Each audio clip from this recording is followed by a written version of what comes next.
morning. Thank you, Chairman Stile, for welcoming us all today. I want to thank our witnesses for being here this morning.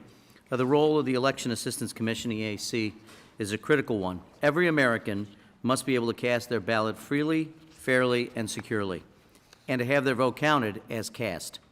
Voters cannot do that without the hard work of the officials and poll workers who administer elections, and EAC's support of these officials is crucial. The EAC was established more than 20 years ago by the Help America Vote Act, also known as HAVA, with broad bipartisan support. In the past 2 decades, the EAC has evolved to meet its mission and to adapt to new elections landscape. We should maintain the spirit of bipartisan support through all of this.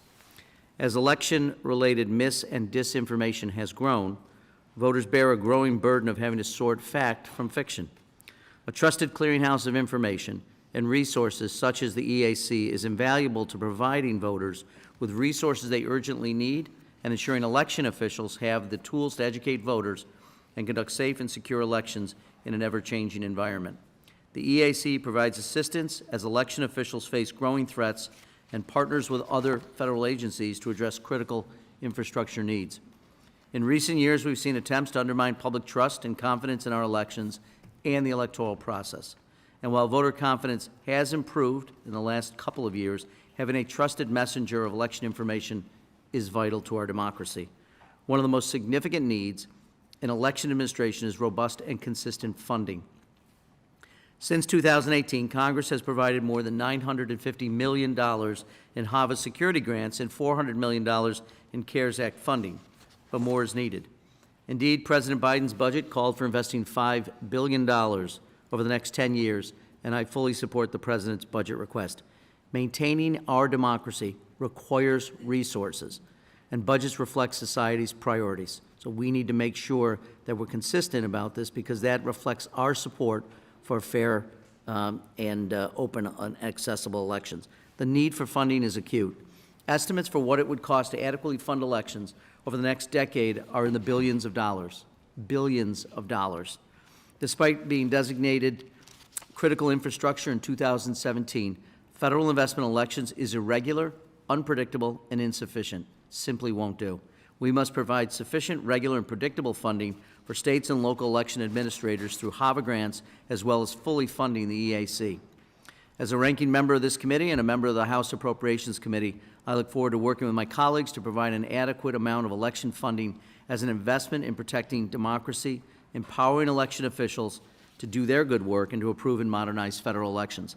For years, the EAC was underfunded, targeted by my colleagues on the other side with measures to eliminate the agency. I hope we've moved on from the past days and can all agree that the EAC has a critical role in our electoral process. It should be equipped with the funding necessary to meet its mandate and the evolving needs of our election officials. I was heartened to hear in recent testimony from Vice Chair Hovland and Commissioner Palmer about educational tools the EAC has developed for election officials to utilize new programs the EAC is working on, such as the Field Services Program and the regular engagement of the Commission with state and local officials and other federal partners.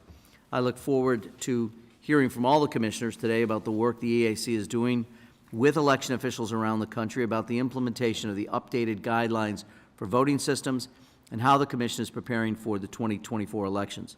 Additionally, there is always room for program improvements. We all want to ensure taxpayer dollars are spent effectively and efficiently. I look forward to hearing from Inspector General Schlitz about opportunities for those improvements. Excuse me. The work we do now, laying a bedrock of education about the voting process, strengthening partnerships among federal, state, and local governments will further bolster voter confidence ahead of the 2024 presidential election. The 20 and 22 elections showed that our national democratic experiment can hold, but we must remain steadfast in our commitment to democratic principles as we head into this next election cycle. I look forward to hearing from our witnesses today, and thank you all again for being here, for the important work that you do each and every day. And with that, Mr. Chairman, thank you, and I yield back.